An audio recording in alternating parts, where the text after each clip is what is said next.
Right, with this clip, what I'm going to do is show you how to use the weather vane. So I'm just going to get the creativity tools up, and I'm going to pick this icon here, which is the weather vane. And what this basically does is this little tool here allows you to chuck wind and to blow objects around. Now, one thing to be wary of is the angle of the item you're doing. When you rotate it around, make sure that it's pointing. So you'll see the point is the direction that the wind's going to come. So you'll see that the wind is now coming down from the top, down the screen. I always get those two wrong around. So that's my weather vane, and that's going to set some wind blowing.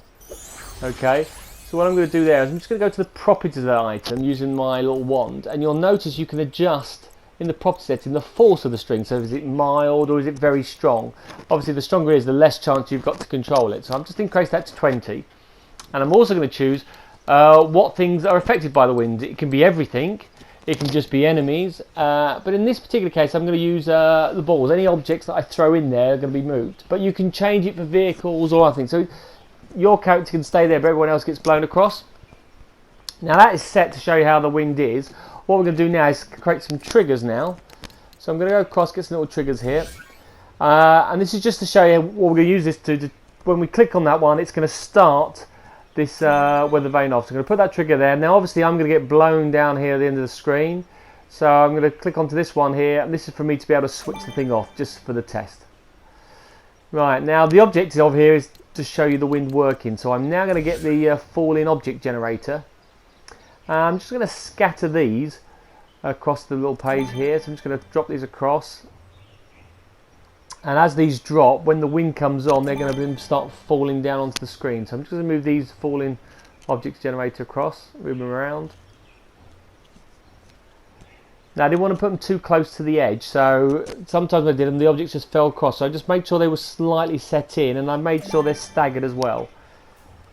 You can be as fussy as you like with these, but I wanted to make sure that I've got a range of these balls coming through. Okay, I think that we'll do one more and that'll be it.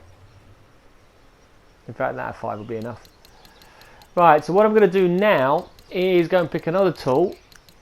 So pressing the pad on the middle, I'm just going to go back across into my tools, and I'm going to get a thing called the repeater. Okay, and obviously what I want to do with this repeater, I want it to constantly drop balls onto the game. So I'm just going to paste this into the section. Okay, so just click it there. And now what I'm going to do now is I'm going to move these objects around. So if I come back to my character, okay, still got my wand out, I'm going to create a button here now. So I'm going to click onto this tool here, press my square button on my wand, so you can see I can get to the tool properties, and I'm creating a new logic connection. So when you step on this, what do you want to do? First of all, it's any player that steps onto it. Yeah, I'm going to turn the wind on. So I'm going to point to that one, make the connections there, and can I just switch that on? So that now turns on my weather, so the weather stuff's going to start falling through. Now when I stand on that object, when I step on it, again any player, right, I'm also going to turn my repeater on, right, and I'm going to switch that one on, so I want it to play my repeater on that screen.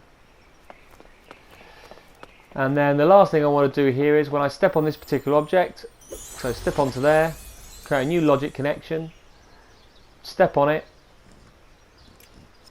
and then I'll have it, any player can step on that particular item. Yeah, I'm then going to switch the weather vane off. So I'm going to go across, and I'm going to click onto that one, and I'm going to switch that off. Okay, so then I can switch the wind coming through. I'm going to go back to this again, press my weather connection. When I do another new weather connection, I'm going to do play, any player connects onto there. I'm going to go back to my repeater, and I'm going to switch that item off. Now what I'm going to do clever with this item is when the repeater goes, I'm just now going to go to my repeater option. So let's go back onto there and let's focus on there. Let's go to the properties, and let's say how many seconds do I want these items. I'm going to lower it down to about every 3 seconds. Okay. Now I'm going to create a new logic connection, but I'm going to link it to every one of those falling objects. Yeah. So I'm going to say, right, on the repeater, can you send me a mine? Okay, so I'm going to do another logic connection again. So I'm going to do a new logic connection when it's repeating, not when it's on, because there's a difference between switching on. So every time that 3 seconds repeats, I'm going to go onto that option, and I'm going to choose mine again, and I'm going to do that for all the remaining other items, so I get all 5 of these done. So new logic connection. When you repeat, I always get that one wrong. I always do it on the when I switch it on. Okay, I'm going to drop the mine again and do the last 2. So again, connect that, new logic connection, and you see you've now got multiple connections just with the one item, but it controls all these elements. I'm just going to choose the mine again and do the last one, select that particular item, go down to new logic connection, when it's on repeat, and point to the last one.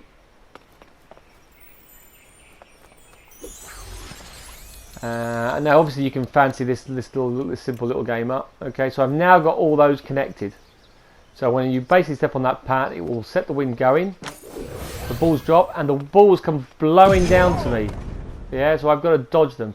And every 3 seconds those drops will come, and I've got to move out the way and dodge them. So you can have on a more rapid rate if you wanted to. So you've now got all these mines coming down to you because the wind is blowing it across.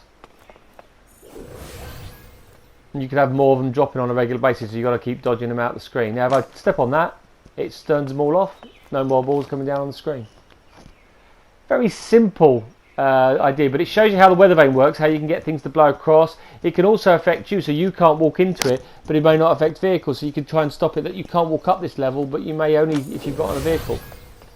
But anyway, it just shows you how different tools work and using the repeat as well at the same time. I hope you found this of some use. Cheers.